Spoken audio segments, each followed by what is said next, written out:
ጫላ እንዴት ነህ? ገና ነው ወይ? እንደት ነው? ደህና ነው አሸብረው። ባለፈው እንዴት ነበር ወያኔን የገለበጣችሁ?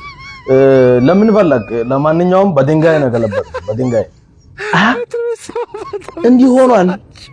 አሪያኛም ክልላችንን እንዲያለ በድንጋይ ደርድረን ለምን አንገለብጥም ታዲያ?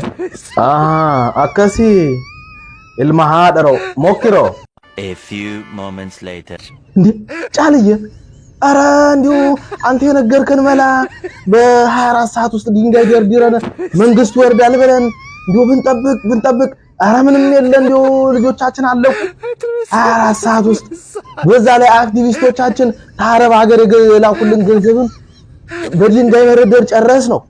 አዋላስ ምን ይሻለናል? አንተ እንጥሊ ወረድና መንግስት አወርዳለሁ ብለ ራስላ መንገድ ዘጋ አይደለ? አንተ አሁን እኛ ላይ እንዴት አድርገህ ነው መንግስት የምገለብጠው?